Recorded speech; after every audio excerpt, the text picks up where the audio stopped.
دوستو یہ مفتی وہ مفتی ہے سلمان اظہری صاحب کہ جس وقت ہندوستان میں ایک بدبخت شخص جس کا نام تھا نرسنگھانند سرسوتی، جس نے پورے اسلام کو چیلنج کیا تھا میڈیا کے سامنے، نبی علیہ الصلوۃ والسلام کے خلاف بدترین گستاخی کی تھی، اور جس نے پورے قرآن کو چیلنج کیا تھا، اور جس نے پوری دنیا میں اسلام کے خاتمے کی بات کی تھی، جس نے پورے ہندوستان میں ہندوؤں کو تلوار اٹھا کر مسلمانوں کو جان سے مارنے کی بات کی تھی، اور ہندوستان کے خواتین یعنی مسلمان بہن بیٹیوں کے ساتھ بلاತ್ಕಾರ کی بات کی تھی، اور اسی طرح بے شمار بکواسات کیے تھے،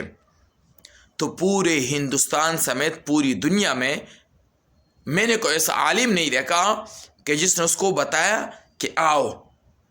میدان میں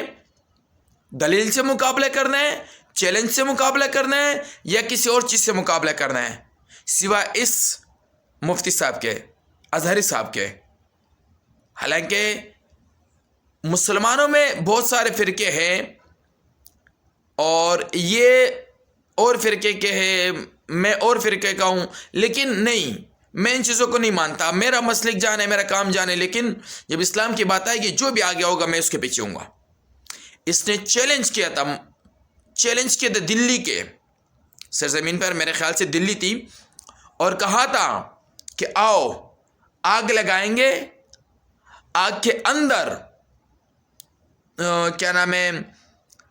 تیل تھا یا تیل کے بغیر تھے، اللہ کا مجھے معاف کرے، اس پہ آپ بھی گھس جانا اور بیٹھ جانا،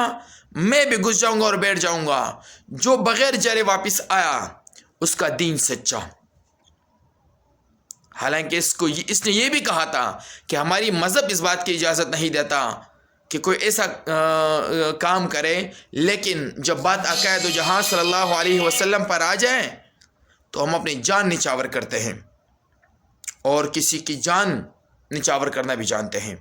اس نے چیلنج کیا تھا، اور چیلنج کے بعد اسی بگوڑے نے، بدبخت نے، دشمنان اسلام نے چیلنج ایکسیپٹ کیا، اور پھر اسی دن وہ نہیں آیا۔ یاد رکھو، یہی مفتی اظہری صاحب کے خلاف آج پوری ہندوستان کی ویڈیو وائرل ہے، اور پوری ہندوستان کے ہندو متحرک ہے اور حکومت متحرک ہے گرفتار کرنے کے لیے، اور پھر اس کو جیل کے سلاخوں کے پیچھے بھیج دیا جائے گا، پھر ان کے ساتھی، ان کا مدرسہ، ان کا مسجد توڑنے کی کوشش کی جائے گی، پھر ان کے شاگردوں کو، ان کے جو مریدین ہیں ان کو گرفتار کیا جائے گا، پھر اسی طرح ہم فرقوں میں بٹے رہ کے دیکھتے رہیں گے۔ نہیں میرے بھائی، ہم اب فرقوں میں بٹنے کا وقت نہیں ہے، اب ہم نے ڈٹ کے مقابلہ کرنا ہے، اب ہم نے ڈٹ کے ان کا ساتھ دینا ہے، اب ہم نے ڈٹ کے ان کا ہیلپ کرنا ہے، ان کے لیے آواز اٹھانی ہے۔ اس کا ایک جملہ کہ مسلمانوں اپنی قیادت پیدا کرو، کیونکہ دلی کے مسلمان کا کچھ اور سوچ ہے، ممبئی کا مسلمانوں کا کچھ اور سوچ ہے، یعنی الگ پارٹی کا سوچ ہے، بہار کے مسلمانوں کا الگ پارٹی کا سوچ ہے، یو پی کے مسلمانوں کا الگ پارٹی کا سوچ ہے، ویسٹ بنگال کے مسلمانوں کا الگ پارٹی کا سوچ ہے، ہر صوبے کا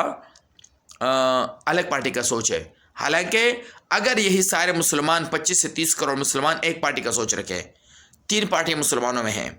بدر الدین اجمل صاحب کی آسام والے، اور اسد الدین اویسی کی جس کو شیر ہندوستان کہا جاتا ہے، اور پیر صاحبان کی جو پارٹی ہے ویسٹ بنگال میں، یہ تینوں اتحاد کریں اور پورے ہندوستان میں کینڈیڈیٹ اتارے، مسلم کینڈیڈیٹ۔ رب ذوالجلال کی قسم، ہندو کے ووٹ بڑھ جائیں گے اور مسلم وہ سیٹ چین کے لے جائے گا۔ اگر مسلم کی آبادی 40% بھی ہوگی، یہ میں آپ کو گارنٹی دے رہا ہوں، یہ سب مودی چین کی نکال جاتا ہے نا، 60% مسلم کی آبادی ہوتی ہے، 40% ہندو کی ہوتی ہے، اور تمام پارٹیاں مسلم کینڈیڈیٹ اتار دیتی ہے، مسلم ووٹ بڑھ جاتا ہے 10%، 5%، 20%، 25%، اور ہندو 40%، 35% یا 38% مکمل مودی کو پڑ جاتا ہے، اور مودی چین کے لے جاتا ہے، تو اسی طرح مسلمان بھی پھر چین کے لے کر آئیں گے، اور پھر